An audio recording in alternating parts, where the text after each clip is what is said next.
Salut à tous, on se retrouve aujourd'hui pour une nouvelle vidéo sur la chaîne Tech & Shoot. Et ça fait à peu près un mois que je teste l'iPhone 16 Pro Max.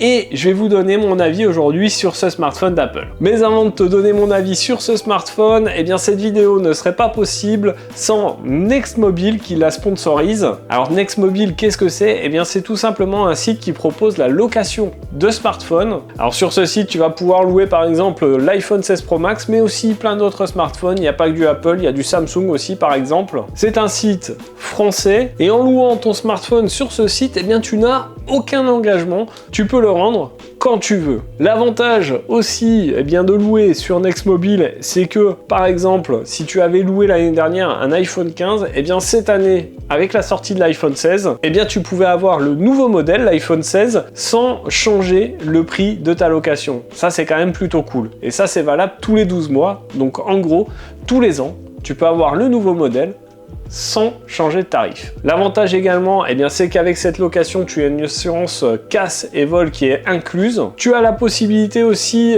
lorsque tu loues ton smartphone, de prendre un téléphone reconditionné, ce qui baissera le tarif forcément. Alors rassure-toi, les téléphones reconditionnés, c'est reconditionné par leurs soins. Il y a plus de 98 points de contrôle. Les batteries sont testées ou remplacées à neuf et c'est garanti durant tout le temps de la location. Pour info, j'ai négocié avec eux pour que vous ayez une petite réduction lorsque vous louez un téléphone chez eux. Pour ça, il suffira de rentrer le code de réduction Tech & Shoot et ça vous fera une réduction de 50 €. Ce qui est quand même plutôt pas mal. Allez, après cette petite partie sponsor, revenons à ce qui vous intéresse, le test de cet iPhone 16 Pro Max. Comme à son habitude, Apple a sorti plusieurs versions d'iPhone 16 jusqu'au Pro Max, ceci étant le plus haut de gamme. Habituellement, pour les plus exigeants d'entre nous, on aurait tendance à se tourner vers le modèle le plus haut de gamme, le 16 Pro Max, mais on va voir dans cette vidéo que c'est peut-être pas la meilleure des solutions cette année.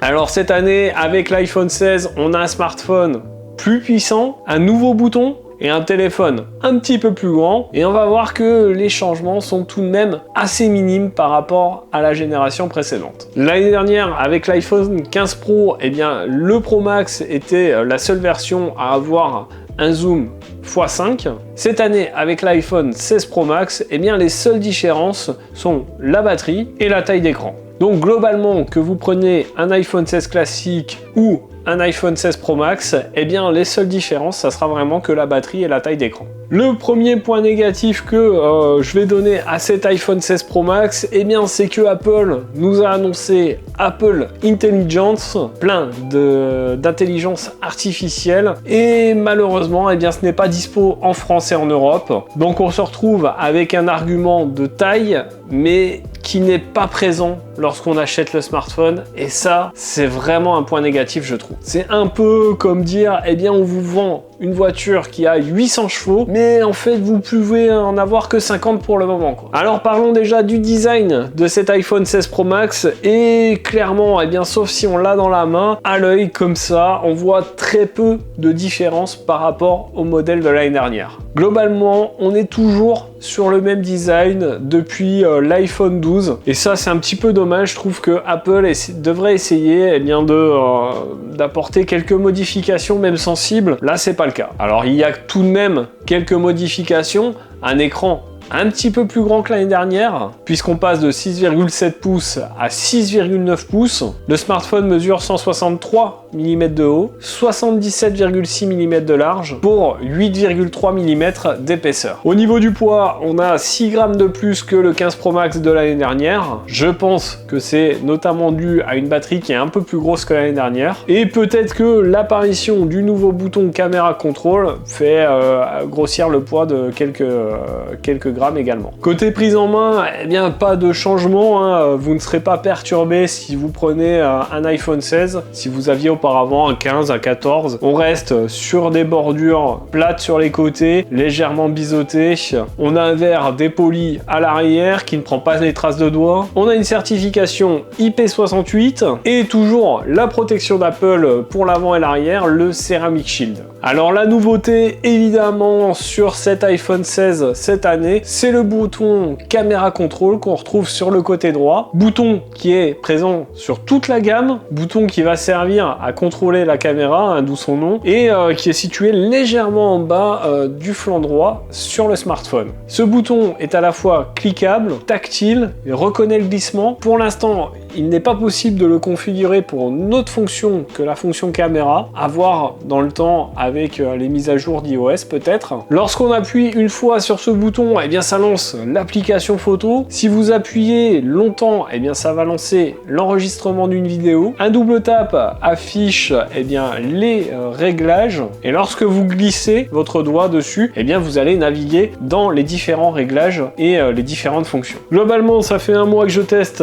cette fonction et je suis pas vraiment emballé par ce nouveau bouton. Parce que lorsque vous le tenez à la verticale comme ça, eh bien vous voyez, vous perdez un peu la prise en main du téléphone, c'est pas hyper pratique. Si vous êtes gaucher, eh bien pareil, c'est pas hyper pratique non plus. Et si vous le tenez à la verticale comme ça, eh bien vous le voyez, hein, c'est un peu trop loin. Il va falloir changer sa prise en main pour une prise en main un peu moins conventionnelle. Bref, pas facile d'accès ce bouton. Et honnêtement, à l'utilisation, eh bien j'en suis vraiment pas convaincu et je suis pas sûr que la majorité des gens eh bien utilisent beaucoup ce bouton. Si c'est le cas, si vous avez un iPhone 16 et que vous utilisez vraiment ce bouton, dites-le moi en commentaire ou dites-moi pourquoi vous ne l'utilisez pas, je suis assez curieux de dire ça. Au niveau écran de ce smartphone, je vous l'ai dit, on gagne 0,2 pouces par rapport au modèle de l'année dernière et ils augmentent la définition de la dalle qui passe à 1320 par 2868 pixels. On est sur la dalle Super Retina XDR OLED, on est sur une dalle LTPO 120 Hz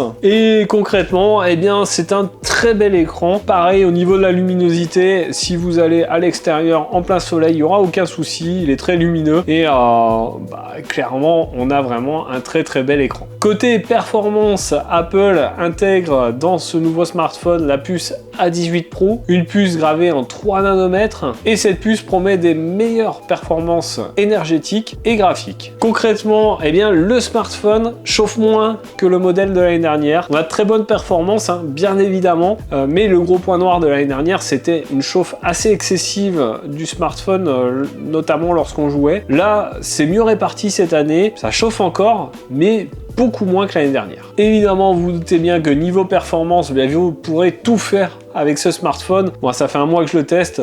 Concrètement, j'ai jamais vu aucun bug, aucun ralentissement. Clairement, cette nouvelle puce est très performante, mais on n'en doute pas puisque on est tout de même sur un smartphone très cher. Côté capteur photo, eh bien la seule évolution cette année, c'est l'ultra grand angle qui passe de 12 à 48 mégapixels. On a toujours un capteur principal de 48 mégapixels et un téléobjectif x5 à 12 mégapixels. Chose plutôt pas mal sur la partie photo, c'est qu'on a l'ajout de style Apple qu'on va pouvoir modifier en temps réel. C'est plutôt pas mal, ça marche plutôt bien. L'iPhone 16 Pro Max s'en sort très bien en photo, vous en doutez. Je vous montrerai juste après quelques clichés que j'ai pris. Mais parlons déjà de la vidéo. Et la grosse nouveauté, c'est qu'il y a l'arrivée du 4K 120 images par seconde. Fonction qui permet d'ajouter en post-production, donc après avoir filmé votre vidéo, des ralentissements et franchement ça marche plutôt bien, c'est vraiment cool. Je vous montrerai tout à l'heure ce que ça donne et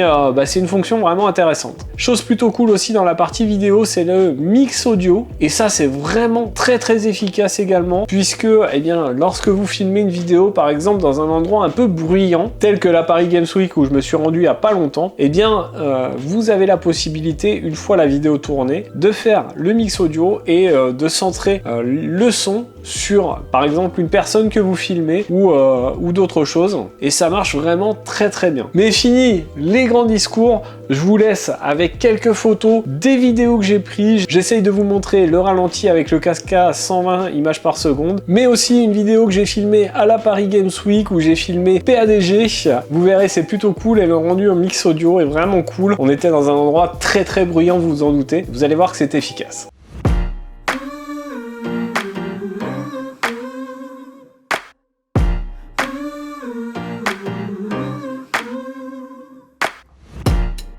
Life has been crazy, just wanna be okay. How can I pick up the pieces when everything breaks with every day? I'm getting older, I feel the weight upon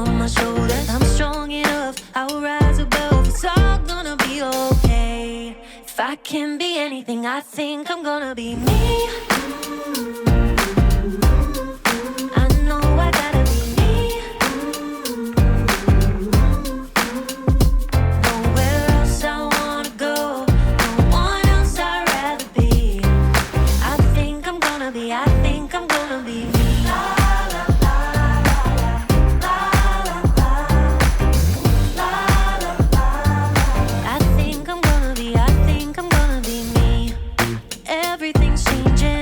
Just trying to navigate. Oh, I keep on believing I'm gonna find my way with every day. I'm getting older, I feel the weight upon my shoulders. I'm strong enough, I'll rise above. It's all gonna be okay. If I can be anything, I think I'm gonna be me. I know I gotta be me.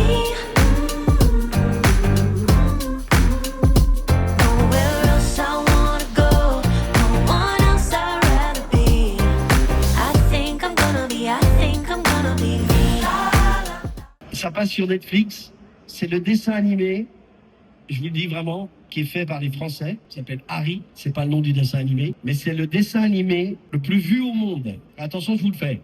Le personnage principal fait... Et il se fait emmerder par des petits personnages. Toi, tu joues pas. Et il se fait emmerder par des petits qu'on appelle des... Alors, si je dis le nom, ça va être le nom.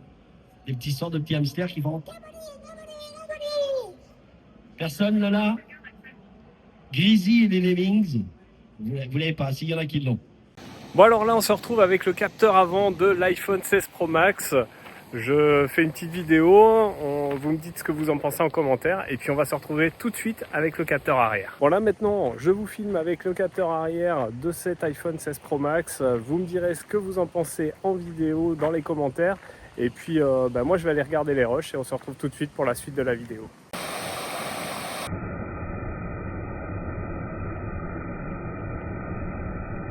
Bon, je pense que vous vous en êtes rendu compte, que ça soit au niveau photo ou au niveau vidéo, le smartphone, eh bien, est vraiment très efficace, aucun problème. Moi j'ai vraiment beaucoup aimé la partie mix audio, la partie ralenti 4K FPS aussi est vraiment cool. Et clairement, eh bien c'est un sans faute. Le souci, c'est ce bouton caméra qui pour moi ne m'a jamais servi. Dans toutes les vidéos ou les photos que j'ai prises, en vrai, eh bien je l'ai pas utilisé parce que je le trouve inutile. Concernant l'autonomie, je vous l'ai dit, changement de batterie pour une batterie un petit peu plus grosse cette année. On passe de 4441 mAh à 4685 mAh. Globalement, eh bien, avec cet iPhone 16 Pro Max, on peut réussir à tenir 2 jours, pas beaucoup plus. Des fois un petit peu moins, tout dépend de ce que vous faites. Globalement là, à la PGW, je l'ai utilisé, j'ai filmé toutes les journées et j'ai rechargé une seule fois, donc au bout de 2 jours, ce qui est plutôt pas mal quand même. Au niveau connectivité, vous vous en doutez, on est sur un smartphone 5G, il intègre le Wi-Fi 7, plutôt cool. Et parlons du prix.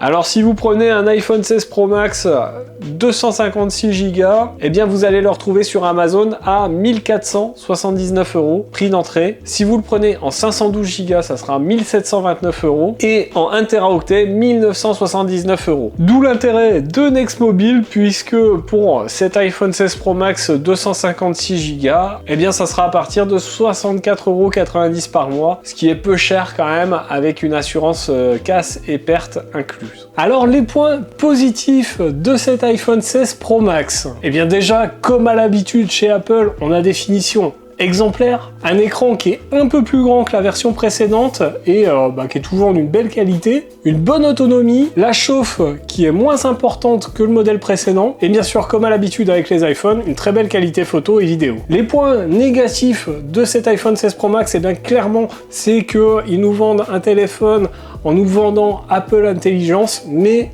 pour l'Union européenne, eh bien c'est pas dispo tout de suite et ça pour moi c'est un gros point négatif. Le bouton caméra contrôle que je trouve très peu utile et pas forcément très bien placé. Et puis le manque de nouveautés et d'innovation par rapport au modèle précédent. Alors est-ce que je vous conseillerais d'acheter un iPhone 16 Pro Max? Eh bien tout dépend de ce que vous avez actuellement. Clairement, si vous avez un iPhone 15 Pro Max, eh ben moi je vous invite à le garder, à attendre peut-être la génération suivante d'Apple parce que vous verrez très peu de différence sur ce nouveau modèle. Après, si vous avez un iPhone 10, un iPhone 11, un iPhone 12, bah, bien sûr, quitte à faire, autant prendre l'iPhone 16 Pro Max, vous avez le smartphone de dernière génération d'Apple, ça sera très très bien. Mais effectivement, les différences entre le 15 et le 16 elles sont très peu significatives et donc je vous conseillerais pas de changer pour ce 16. Après, entre le 16 Pro Max et le 16 Pro, eh bien, sachez que les seules différences, c'est la taille d'écran et l'autonomie de la batterie. Donc, à vous de voir, mais il n'y aura que ces différences-là entre les deux modèles. Donc voilà pour cette vidéo sur l'iPhone 16 Pro Max. J'espère qu'elle vous aura plu. Si c'est le cas, n'hésitez pas à mettre votre plus gros pouce bleu juste en dessous de la vidéo. Dites-moi en commentaire, vous, si vous avez craqué pour cet iPhone 16, qu'est-ce que vous en pensez? Je suis curieux de voir vos avis. Partagez la vidéo un maximum et puis, bien sûr, n'oubliez pas de vous abonner à la chaîne et de cliquer sur la cloche en activant toutes les notifications pour ne pas rater les prochaines vidéos. Si vous ne le savez pas, les vidéos sur cette chaîne, c'est les lundis, mercredis et samedis toutes les semaines. Donc nous, on se retrouve dans un prochain test. En attendant, prenez soin de vous. Ciao!